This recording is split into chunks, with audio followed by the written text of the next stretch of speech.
तो उम्र यही कोई 70 साल होगी। उनकी बीवी का इंतकाल बरसों पहले हो गया था, कोई औलाद भी नहीं है जो उनकी सेवा करे।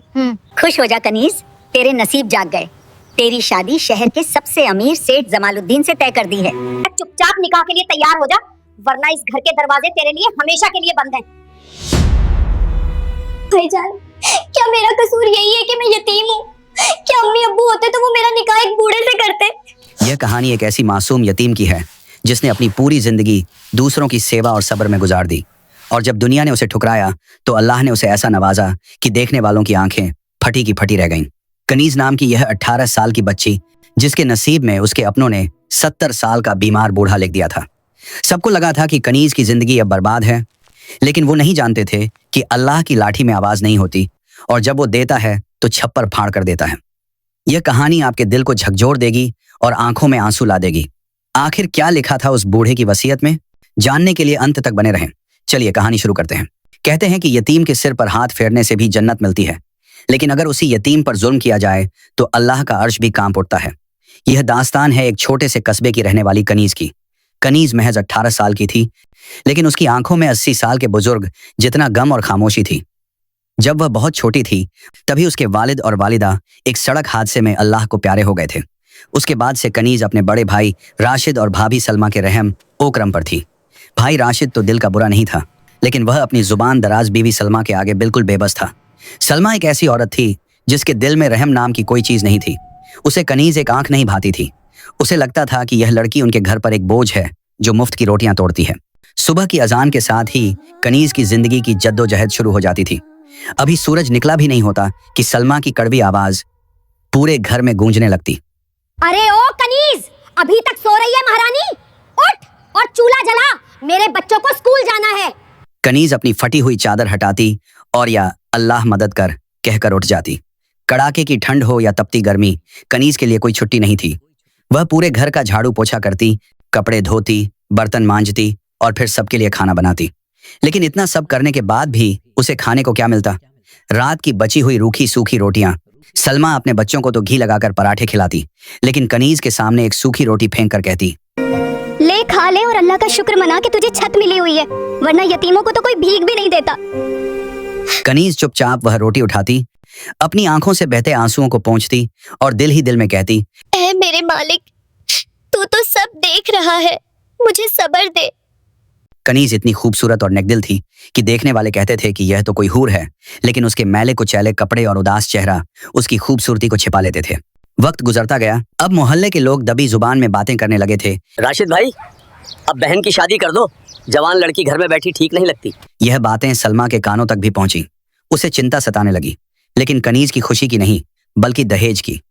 वह सोचती थी कि अगर इसकी शादी करनी पड़ी तो घर से पैसा जाएगा, दहेज देना पड़ेगा। सलमा रात दिन इसी उधेड़बुन में रहती थी कि कैसे इस मुसीबत से पीछा छुड़ाया जाए और जेब से एक पैसा भी खर्च न हो।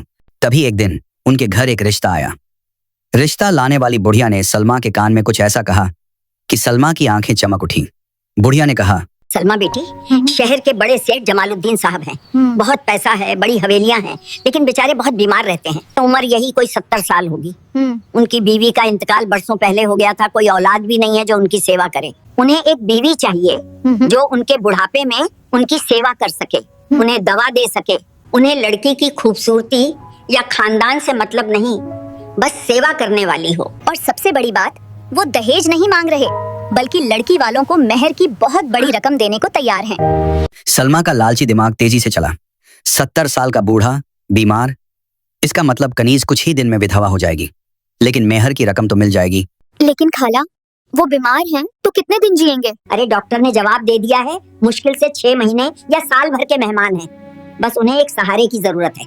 सलमा ने मन ही मन सोचा, यह तो सोने पर सुहागा है। कनीज घर से दफा भी हो जाएगी, दहेज भी नहीं देना पड़ेगा और उल्टा सेठ जी पैसे देकर जाएंगे। उसने फौरन हाँ कर दी। शाम को जब राशिद घर आया तो सलमा ने उसे यह बात बताई। राशिद सन्न रह गया। क्या कह रही हो सलमा?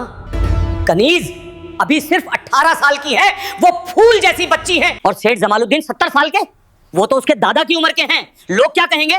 मैं अपनी मासूम बहन का सौदा नहीं कर सकता। तो क्या पूरी जिंदगी इसे अपनी छाती पर बैठा कर रखोगे? तुम्हारे पास है इतना पैसा कि किसी जवान लड़के से इसकी शादी कर सको? आज के जमाने में बिना दहेज के तो कोई कानी लड़की को भी नहीं ले जाता। और सेठ जी इतना पैसा दे रहे हैं, उससे हम अपनी दुकान बड़ी कर लेंगे, बच्चों का भविष्य बन जाएगा। कनीज वहाँ राज करेगी, हवेली की मालकिन बनेगी। राशिद कमजोर दिल का आदमी था।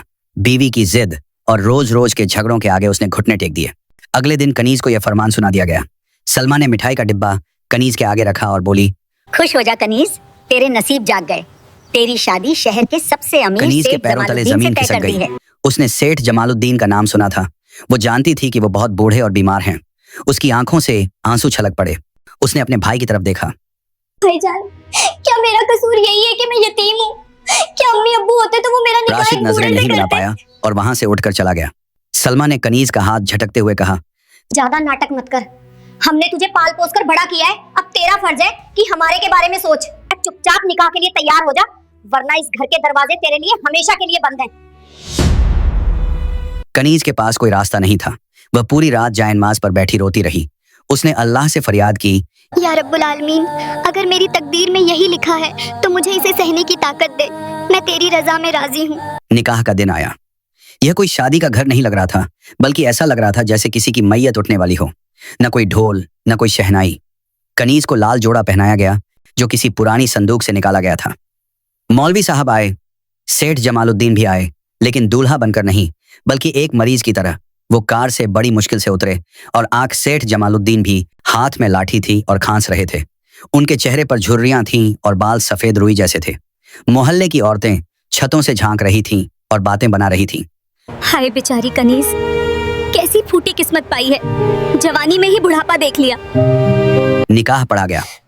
कनीज ने भारी आवाज में कहा, कबूल है। यह कबूल है। उसने सेठ जमालुद्दीन को नहीं, बल्कि अपनी कड़वी किस्मत को कहा था। निकाह के बाद सेठ जी ने वादे के मुताबिक एक मोटी रकम राशिद के हाथ में थमा दी। सलमा की आंखें पैसों को देखकर चमक उठी। उसने कनीज को गले भी नहीं लगाया, बस इतना कहा, जा अब अपने घर और हमें भूल जा। कनीज अपनी नम आंखों के साथ उस आलीशान कार में बैठ गई। गाड़ी धूल उड़ाती हुई शहर की तरफ चल पड़ी।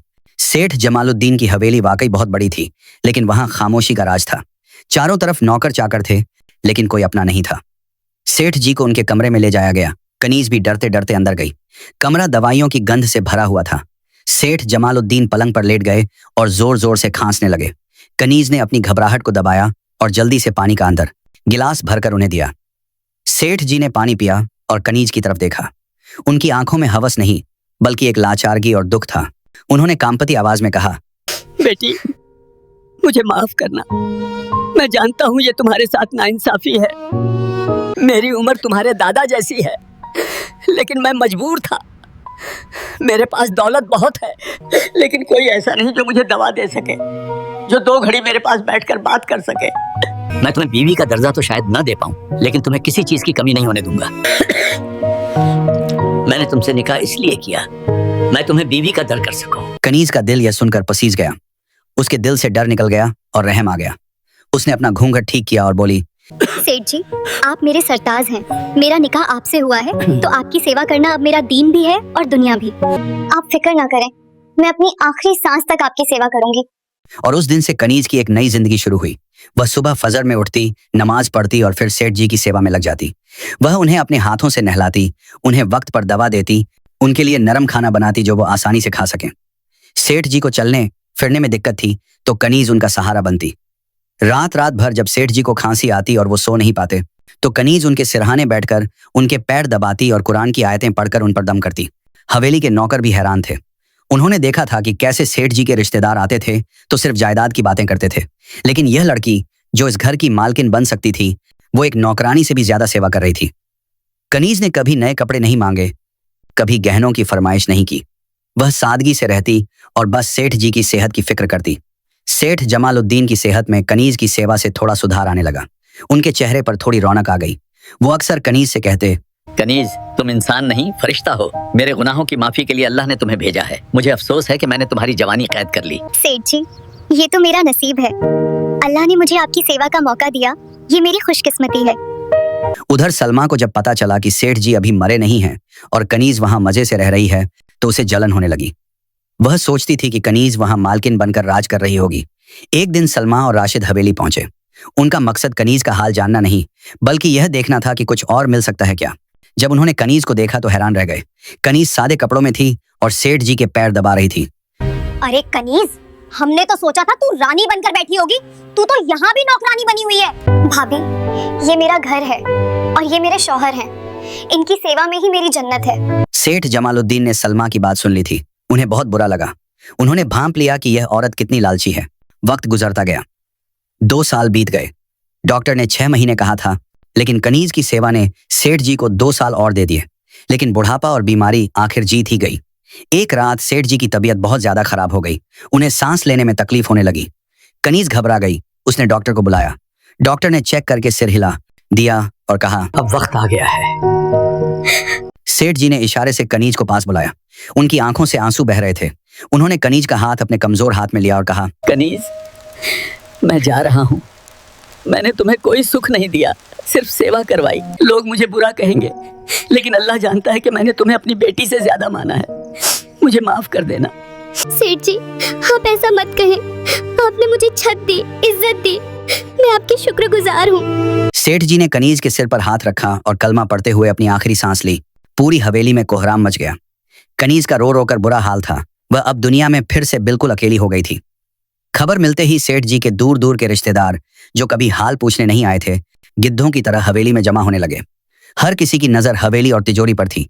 सलमा और राशिद भी दौड़े दौड़े आए। सलमा के चेहरे पर एक शैतानी खुशी थी, जिसे वह झूठे आंसुओं के पीछे छिपा रही थी। वह सोच रही थी, चलो बूढ़ो मर गया, अब कनीज को वापस ले जाएंगे, लेकिन खाली हाथ नहीं, हवेली से कुछ ना कुछ तो हिस्सा मिलेगा ही। जनाजा उठा, दफन कफन हुआ। कनीज इद्दत में बैठ गई। 3 दिन बाद सेठ जी के वकील साहब हवेली आए। उन्होंने सभी रिश्तेदारों को बड़े हॉल में बुलाया। वहां सेठ जी के भतीजे, भांजे और सलमा राशिद सब मौजूद थे। सबकी निगाहें वकील के हाथ में मौजूद फाइल पर टिकी थी। देखियो, बुड्ढे ने जरूर कुछ ना कुछ तो कनीज के नाम किया होगा। अगर थोड़ा भी मिल जाए तो हमारी लॉटरी लग जाएगी।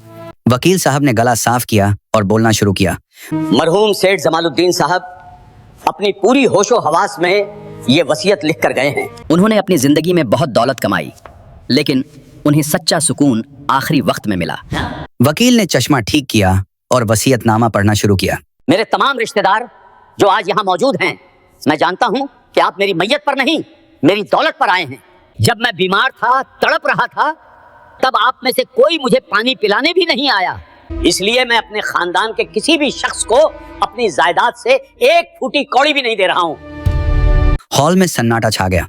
रिश्तेदारों के चेहरों पर हवाइयां उड़ने लगीं। सलमा के दिल की धड़कन तेज हो गई। तो फिर किसे मिलेगा सब कुछ? वकील ने आगे पढ़ा।